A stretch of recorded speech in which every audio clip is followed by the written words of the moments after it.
dispenseiro fiel. 1 Tessalonicenses, capítulo 2, a partir do verso 1, nós leremos até o versículo 12.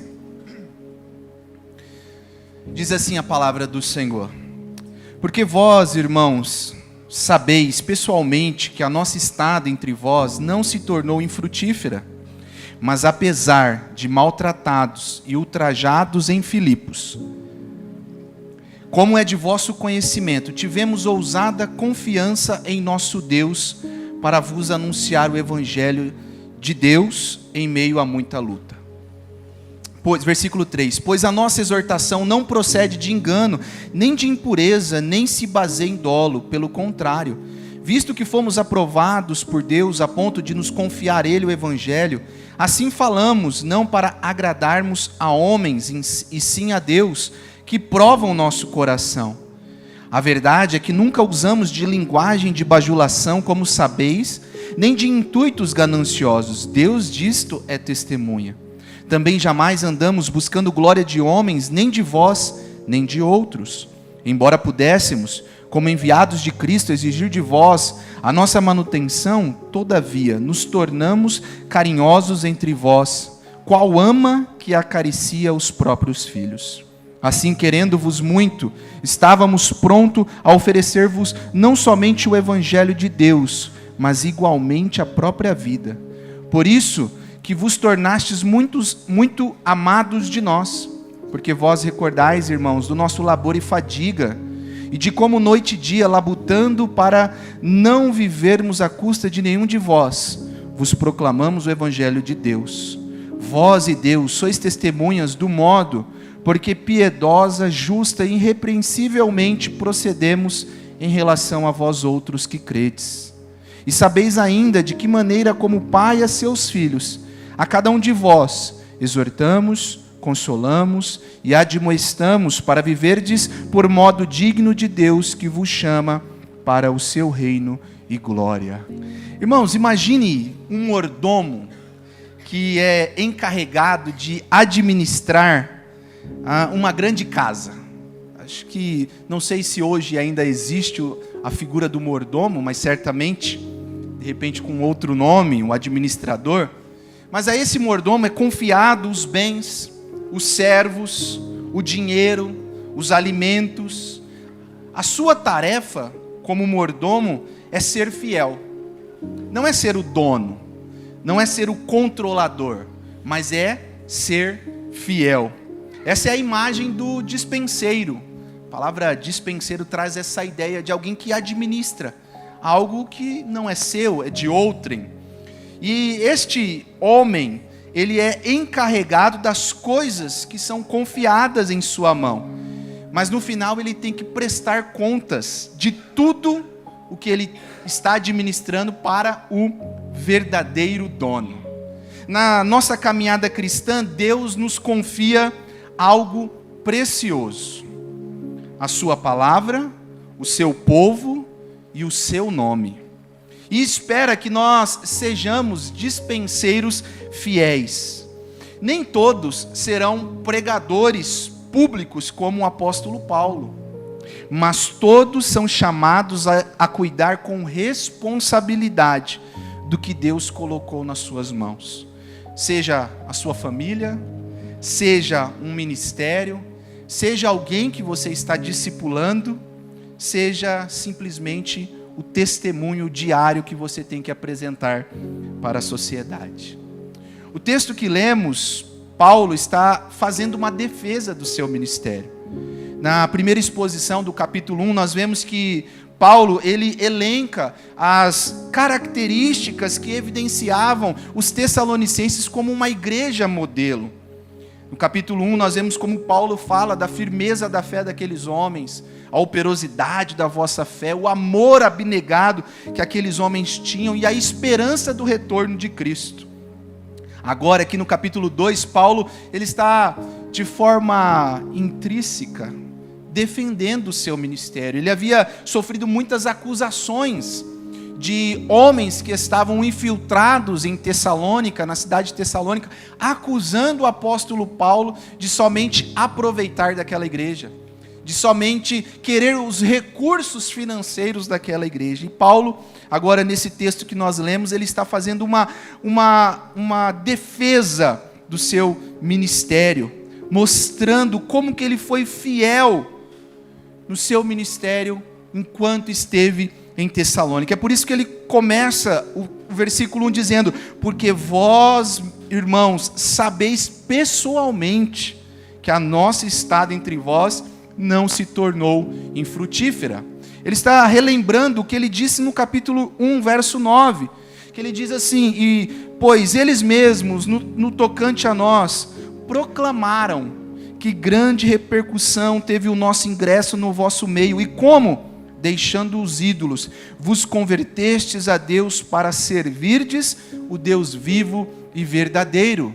Paulo estava evidenciando aqueles irmãos que a estada dele não foi simples, mas foi uma manifestação do poder do Evangelho de Deus, que converteu os corações daquela população, daqueles irmãos, daquelas pessoas que viviam em Tessalônica, a ponto deles deixarem os seus ídolos, a ponto deles abandonarem a sua prática, a ponto deles converterem o seu coração. Paulo estava mostrando que ele foi um bom administrador, que ele era um bom administrador daquilo que Deus havia colocado em suas mãos. E hoje, meus irmãos, Deus continua à procura de dispenseiros fiéis. A pergunta que esse texto nos deixa é: como nós temos administrado aquilo que Deus nos confiou? Como temos cuidado daquilo que Deus tem colocado nas nossas mãos?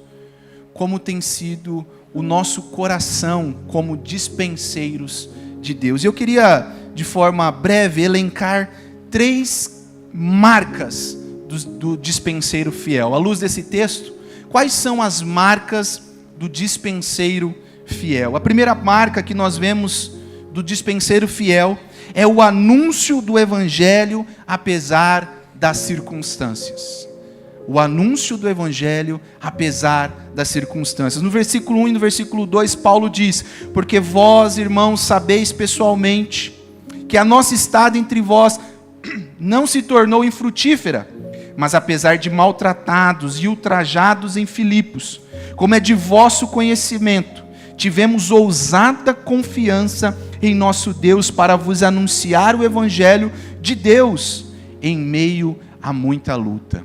Interessante que Paulo, querendo ir para a Ásia, recebe do Senhor uma visão de um homem o chamando para ir para a Europa, atravessar para a Macedônia. Então ele vai e atravessa para a Europa, e a primeira cidade que ele chega é Filipos. E lá em Filipos, você conhece a história, Atos, capítulo 16, vai narrar um pouquinho dessa história. Paulo prega o Evangelho. O impacto é tão grande que as pessoas se convertem. Uma mulher que tinha um espírito de adivinhação e dava lucro para os senhores dessa cidade, ela se converte. Os homens, não gostando disso, prendem o apóstolo Paulo juntamente com Silas. Antes, dão uma surra no apóstolo Paulo com Silas. Prendem eles.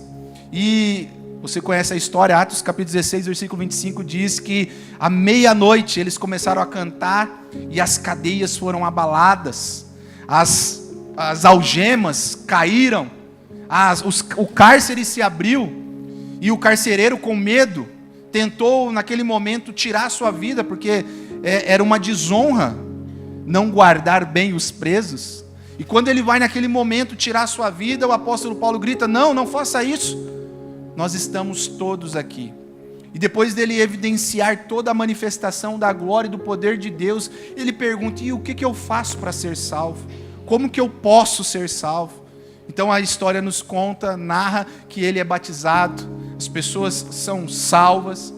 Mas é interessante que quando os magistrados da cidade souberam que Paulo era um cidadão romano, eles carinhosamente vão lá na prisão e dizem: olha, o senhor pode se retirar da nossa cidade? Carinhosamente, porque sabiam que um cidadão romano não poderia passar por um julgamento, ser, na verdade, maltratado sem antes ter um julgamento. Não poderia ter dado uma sentença para ele sem antes ter passado por um julgamento. Mas Paulo então sai da cidade de Filipos, passa em outras 2 cidades e chega na cidade de Tessalônica, a capital da Macedônia. E lá, como é de costume, Paulo depois, imagine, Paulo machucado, apanhou, foi chicoteado, mas chega na cidade, a primeira coisa que ele procura é uma sinagoga para pregar. E a história, Atos capítulo 17, vai mostrar que Paulo por 3 semanas prega na sinagoga, ao ponto dos judeus daquela cidade, juntamente com algumas outras pessoas, a Bíblia deixa claro ali, uma turba de malandros, não gosta do que Paulo está fazendo e expulsa Paulo. Paulo vai pregar, começa a fazer um ponto de pregação na casa de Jason, também é perseguido, e aí Paulo então tem que sair correndo. Então Paulo sai correndo, vai para Bereia. E o que Paulo faz? Prega a palavra do Senhor. Os que estavam em Tessalônica perseguem até Bereia. Paulo sai de Bereia, vai para Atenas. E o que Paulo faz? Prega a palavra do Senhor. Repare que Paulo não chega na cidade e diz: eu preciso de um descanso.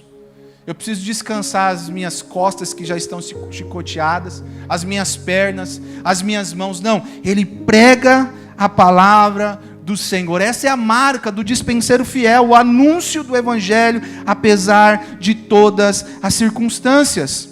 E Paulo fala disso. Paulo diz: olha, vocês sabem como foi a nossa estada entre vós. Apesar de tudo que nós passamos, apesar de sermos acusados falsamente de traição, Atos capítulo 17, verso 7, e injustamente agredidos, vós sabeis que fomos fiéis na pregação do Evangelho. Apesar das situações ruins que eles enfrentaram no caminho, Paulo chega à capital da Macedônia com uma ousadia confiante, uma coragem inabalável em Deus e um desejo ardente de anunciar o Evangelho da salvação ao povo daquela cidade. Ele fala isso, verso 2: apesar de maltratados, ultrajados em Filipos, como é de vosso conhecimento, tivemos ousada confiança em nosso Deus para vos anunciar o Evangelho de Deus em meio a muitas lutas. Paulo foi um dispenseiro fiel, porque apesar de todas as situações, a sua preocupação, o seu anseio era anunciar o Evangelho da salvação, o único que tem o poder de transformar o coração do homem. Ele não estava preocupado com as marcas no seu corpo, ele não estava preocupado com os ultrajes que ele sofreu, o seu pensamento era anunciar com ousadia aquilo que o Senhor confiou em suas mãos. Muitas vezes, meus irmãos, a pregação fiel da verdade, ela não trará popularidade, pelo contrário, nos levará a um conflito. Nenhum pecador gosta de ser confrontado com a verdade. Paulo disse isso para Timóteo na sua 2ª carta, no capítulo 4, ele diz: Timóteo, pregue a palavra, esteja preparado, quer a ocasião seja favorável, quer não, corrija, repreenda, encoraje com paciência e bom ensino, pois virá o tempo em que não suportarão a sã doutrina, o bom ensino, seguirão seus próprios desejos, buscarão mestres que lhes digam apenas aquilo que agrada os seus ouvidos, rejeitarão a verdade, correrão atrás de mitos. Mas você, Timóteo, deve manter a sobriedade em todas as situações, não tenha medo de sofrer, trabalhe para anunciar as boas novas e realize o ministério que lhe foi confiado. Em outras palavras, seja um dispenseiro fiel. Cuide daquilo que Deus colocou sobre as suas mãos. Cuide daquilo que Deus te deu, Timóteo, que é o anúncio do Evangelho. Muitas vezes, meus irmãos, no ministério da palavra, em pregarmos a palavra, em anunciarmos a Deus, em falarmos do Evangelho, há aquela pressão de aliviar a mensagem, para não ser inofensivo aos pecadores, como nós somos pecadores, para tornar o Evangelho aceitável. Mas esse compromisso não tinha lugar na estratégia de Paulo. Em vez disso, ele tinha plena confiança do poder de Deus para superar toda a oposição e atingir o propósito redentivo de alcançar pecadores.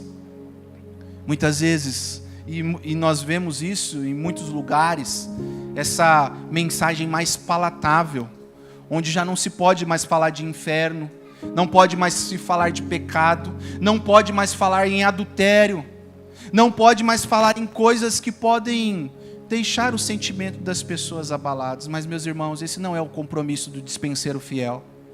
O dispenseiro fiel anuncia a palavra de Deus, apesar das circunstâncias, apesar das situações. O seu propósito é com Deus. Você tem pregado o evangelho, apesar das adversidades que encontra no seu caminho? Sua preocupação é com a verdade da palavra de Deus, ou com o que as pessoas vão sentir ao serem confrontadas pelos seus pecados? E aqui, já citei uma vez, mas quero citar novamente as palavras do reverendo Luciano Rocha, mais conhecido como nosso pastor.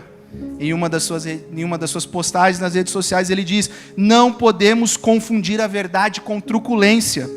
Não confunda a fidelidade doutrinária com agressividade emocional. Por que eu destaco isso, meus irmãos? Porque as redes sociais é um campo aberto para truculência, em razão da boa teologia. O que nós temos visto é um aumento de um sectarismo nas redes sociais. Bons calvinistas trazendo truculência, coisa que, na verdade, irmãos, quem entende a teologia reformada vai entender que isso não faz parte de um calvinista. O calvinista é alguém humilde, ou deveria ser, na verdade. É alguém que entende que só é salvo pela graça de Deus e não pelo mérito. É alguém que entende que é um pecador miserável, que o que merece é o inferno, e que se não fosse a graça de Deus, nunca nós iríamos escolher a Deus. Pelo menos, essa é a boa teologia reformada. Mas o que nós vemos é muitos irmãos que detêm o título de calvinistas, de reformados, apontando o dedo e condenando as pessoas ao inferno, dizendo: olha, ele não vai para o inferno por causa disso. Fulano, como se fossem detentores da razão, usando uma agressividade emocional em detrimento da fidelidade doutrinária. Ao invés de acolherem, ao invés de trazerem para perto, sabe o que estão fazendo? Afastando, destruindo, coisa que não pode fazer parte da nossa vida. O dispenseiro fiel vai falar a verdade, sim. Olha Paulo, irmãos, com a sua igreja em Corinto, uma igreja que lhe trouxe muitos problemas, muitas situações. Irmãos dentro da igreja que estava dormindo com a madrasta, outros que estavam brigando entre si, levando para tribunais fora da igreja, trazendo vergonha ao corpo de Cristo. Outros que achavam que o seu dom era superior ao outro. Paulo está dizendo: olha, vocês ainda estão bebendo leite, vocês ainda não cresceram. Apesar de tudo isso, vocês precisam vir para perto, ouvir a palavra. Irmãos, nós precisamos, como alguém sabiamente disse, sermos cirurgiões e não açougueiro. O açougueiro corta, não corta? Mas ele corta de uma forma que acaba com a carne. O cirurgião, ele tem o bisturi, ele vai no local certo, e com um cortinho ali, ele consegue fazer um corte preciso. Ou como o pastor também gosta de usar, eu lembrei, nós precisamos ser jardineiros e não lenhadores.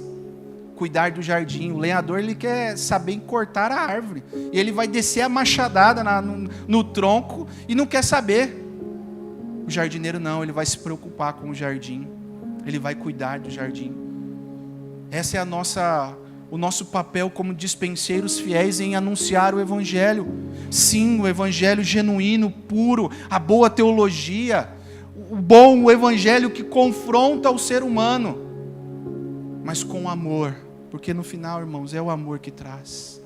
Quem faz a obra do Espírito Santo, e eu tenho visto muito disso na rede social, as pessoas querendo a todo custo mudar a mente, o coração. Mas, irmãos, uma das coisas que eu aprendi quando eu conheci a teologia reformada, que foi desmistificador para mim, desmistificou muita coisa, é que quem faz a obra é o Espírito Santo. Quem convence o homem do seu pecado é o Espírito Santo.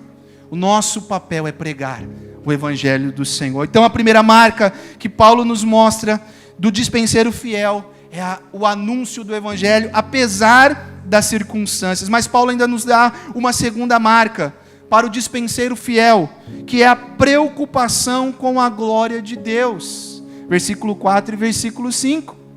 Paulo diz: pelo contrário, visto que fomos aprovados por Deus a ponto de nos confiar Ele o Evangelho, assim falamos, não para que agrademos a homens, em si a Deus, que prova o nosso coração. A verdade é que nunca usamos de linguagem de bajulação, como sabeis, nem de intuitos gananciosos. Deus disto é testemunho. O verso 6. Também jamais andamos buscando glória de homens, nem de vós, nem de outros. A preocupação do dispenseiro fiel é com a glória de Deus. Paulo estava mostrando que a sua dedicação, o seu zelo, o cuidado em pregar o Evangelho, tinha em primeiro lugar a glória de Deus. Ele não estava preocupado e nem procurando agradar homens ou ganhar a estima deles. Sua preocupação era anunciar o Evangelho com fidelidade, com amor, para que a glória de Deus fosse evidenciada e para que pecadores fossem convertidos. Aos Gálatas, Paulo escreve no capítulo 1, verso 10: porventura procuro eu agora o favor dos homens ou de Deus? Paulo não se deixava inclinar pelo pecado da bajulação. Certamente ele tinha em mente o que está lá no Salmo 12, verso 3. Corte, Senhor, dos lábios os bajuladores. Ele tinha isso. Paulo estava em um contexto em que falsos mestres estavam inseridos na igreja, no contexto. Falsos mestres, filósofos que estavam ali, e como que eles ganhavam o povo? Como que aqueles homens conseguiam atrair a atenção do povo? Falando o que o povo gostaria de ouvir. Falando aquilo que inchava o ego. Aquilo que traria despertamento emocional no ego das pessoas. Com isso, os falsos mestres procuravam ganhar poder e influência com as suas palavras. E é disso que Paulo está falando. Paulo está combatendo isso. Paulo está combatendo a ganância, a motivação errada desses falsos mestres. Isso não parece familiar com os nossos dias? Não nos parece muito familiar no nosso contexto, que muitos usam de palavras bajuladoras para atrair? Basta a gente ver o que a gente tem chamado hoje, né? A teologia tem chamado como teologia do coach. Alguns já trazem como teologia da prosperidade afetiva.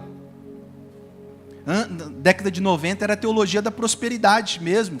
De você ter, de você conquistar, que se você não tem é porque você está com falta de fé, e isso.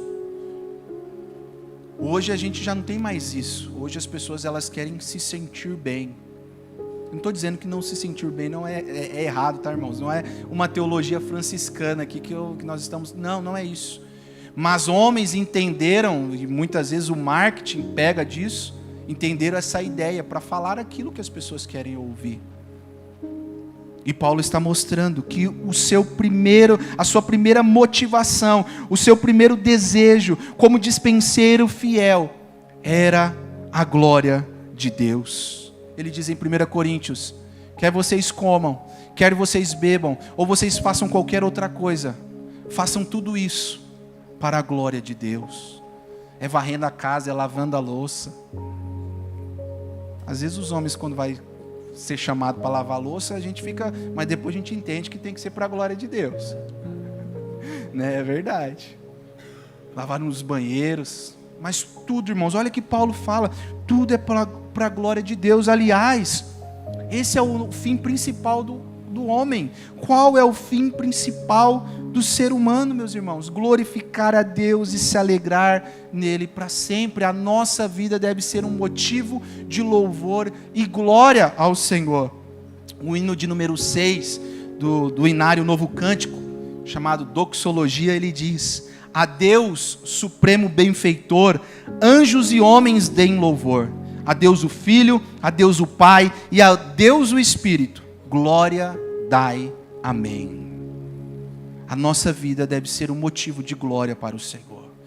Nós devemos viver a nossa vida para a glória de Deus. Nesta manhã, meu irmão, minha irmã, neste momento, avalie o seu coração. Faça uma reflexão com o seguinte questionamento: a glória de Deus tem sido a sua prioridade? A glória, viver para a glória de Deus, não é somente frequentar o culto de domingo, não é somente vir no acordar a alva, não é somente fazer parte do hall de membros, ou participar de algum ministério, ser líder de algum ministério, não é somente pregar a palavra de Deus. A glória de Deus tem de fato sido a prioridade da sua vida em tudo que você faz, em todos os momentos da sua vida. O modo como você vive, o modo como você trabalha, o modo como você se comporta, reflete a glória de Deus. Quantas pessoas têm buscado a qualquer custo a glória dos homens? Na era das redes sociais isso fica evidente. Hoje nós somos medidos pelo quanto de seguidores, o quanto de pessoas. Quantos querem a simpatia dos pecadores, a amizade do mundo, no intuito de serem bem aceitos. Eles se esquecem que um dia todos nós estaremos diante da glória majestosa de Deus, a fim de prestarmos conta de tudo, de modo como nós vivemos aqui nessa terra. Nós um dia vamos prestar conta do modo como nós vivemos. A glória de Deus tem sido prioridade. Estava conversando com Pedro e me lembrei, naquele grande dia, muitos chegarão diante de Deus e dirão: Senhor, eu preguei, eu batizei, eu operei maravilha, eu estava todo domingo, eu dava meu dízimo, eu participei dos ministérios. E aí Jesus vai dizer: eu nunca te conheci. A nossa prioridade, irmãos, é com a glória de Deus, é para que a glória de Deus seja evidenciada. Paulo tinha isso na sua vida. Ele diz: eu não estou preocupado. A verdade é que nunca usamos de linguagem de bajulação, e nem com intuito gananciosas. Também jamais andamos buscando a glória de homens. A nossa preocupação era com a glória de Deus. Essa é a segunda marca do dispenseiro fiel: viver para a glória de Deus. E a terceira marca que Paulo nos mostra nesse texto é que o dispenseiro fiel, a terceira marca do dispenseiro fiel é a demonstração do evangelho através das atitudes.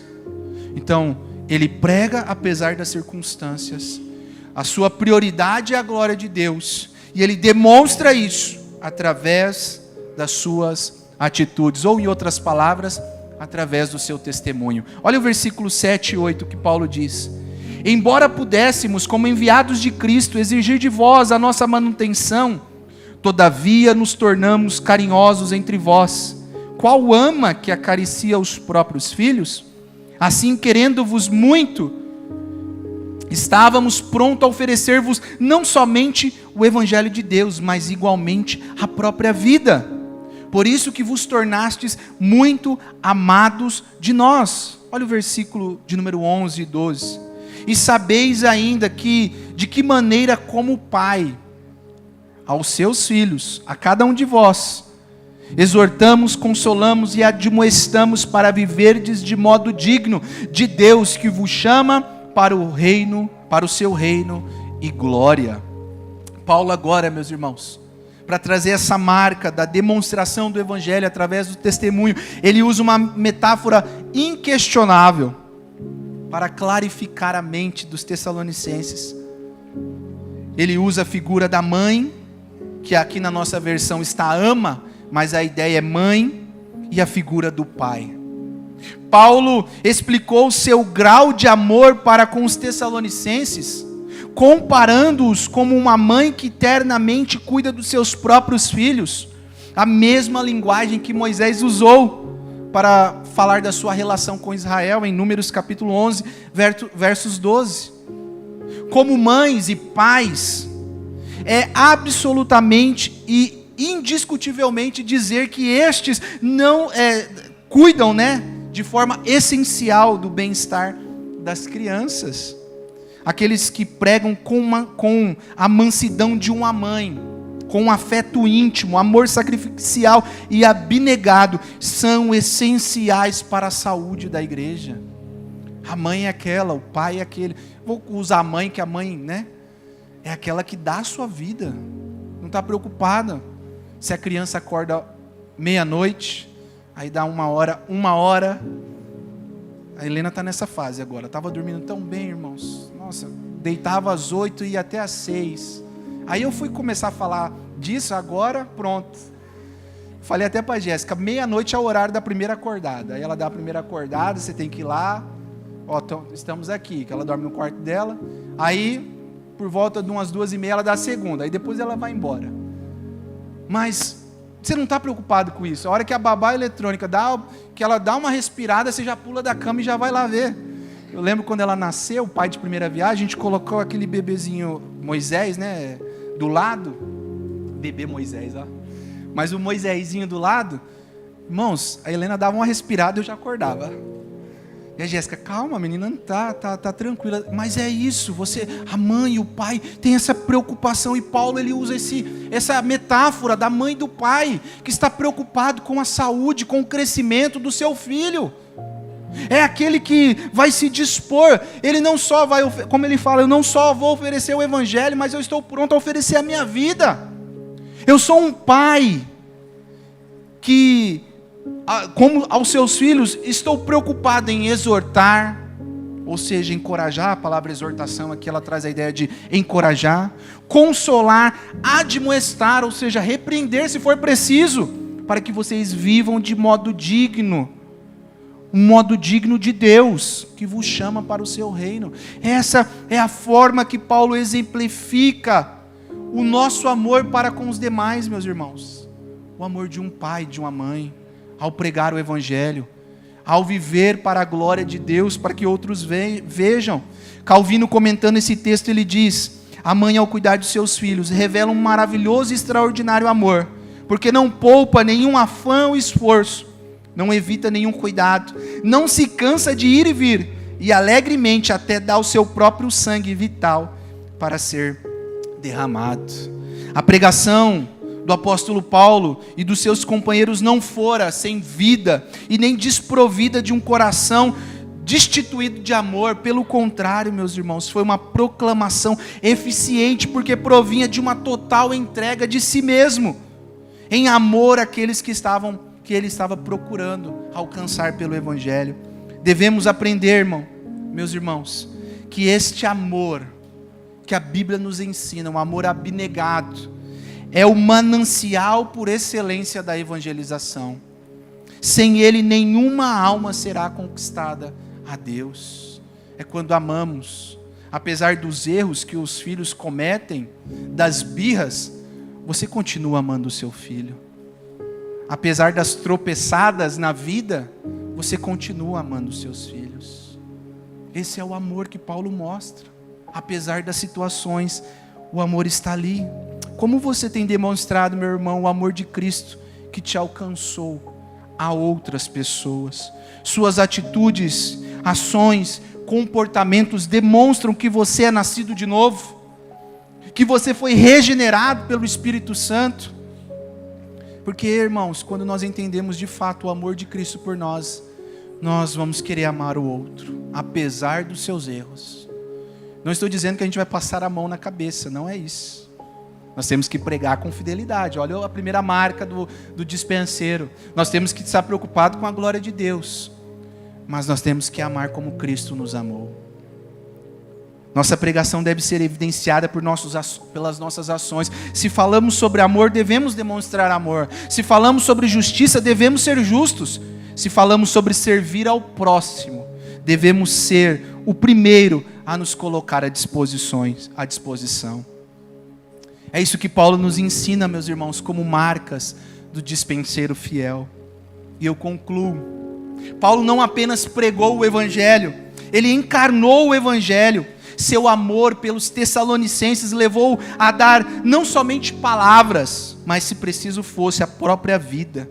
Ele entendeu que o ministério, a vida cristã, meus irmãos, não só de quem prega, não só de quem pastoreia, mas a nossa vida como cristãos é uma entrega constante, não por vaidade, não por interesse, mas por gratidão ao Deus que nos chamou, que nos salvou, que um dia nos glorificará.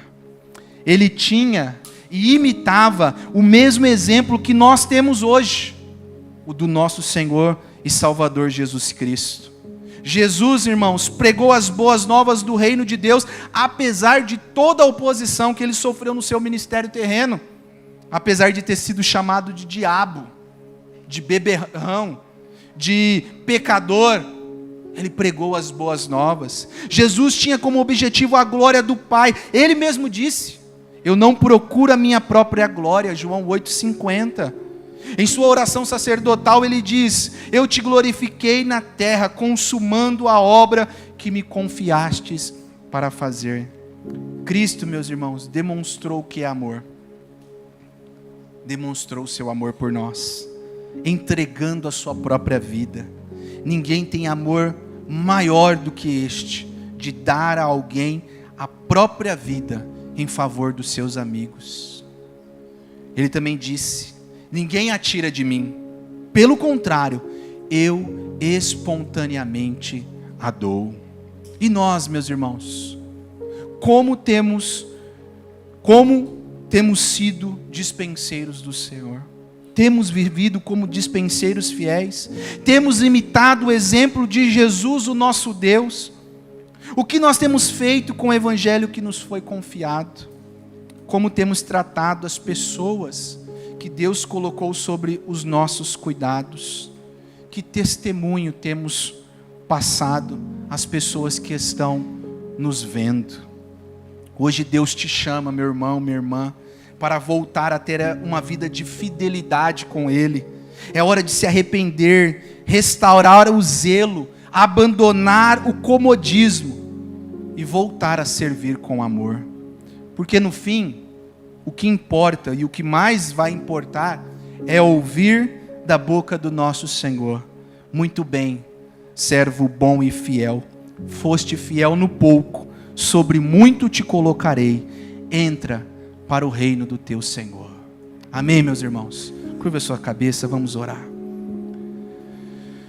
Pai, obrigado pela tua palavra, Senhor.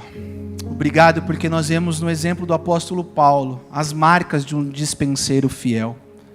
Nos ajude, Senhor. Nos ajude na nossa caminhada a seguirmos o teu exemplo. O exemplo de um Deus que se despiu da sua glória, tomou forma humana, pregou com fidelidade as boas novas do evangelho, glorificou o Pai na terra e se entregou por amor. Que este seja o nosso exemplo de vida, Pai. Que a nossa vida seja baseada nisso, como dispenseiros daquilo que o Senhor tem confiado nas nossas mãos, que é a tua palavra, que é o teu povo, que é o teu nome. Que como cristãos nos lembremos que nós estamos representando alguém, um nome, que é o Senhor. Nos ajude, Pai. Sei que é difícil muitas vezes vivermos de forma exemplar, digna, santa, porque o pecado nos afronta, a nossa natureza, o mundo, todas as coisas lutam diariamente contra tudo aquilo que o Senhor representa, mas nos ajude a sermos encontrados fiéis, a sermos dispenseiros fiéis, a servirmos com amor, a amarmos o nosso irmão e a nossa irmã, aqueles que estão ao nosso lado, apesar dos seus erros, apesar, Senhor, das coisas, que nós possamos abraçar e trazer para perto, e orar, e cuidar, e zelar, Senhor, por aquilo que o Senhor tem confiado nas nossas mãos.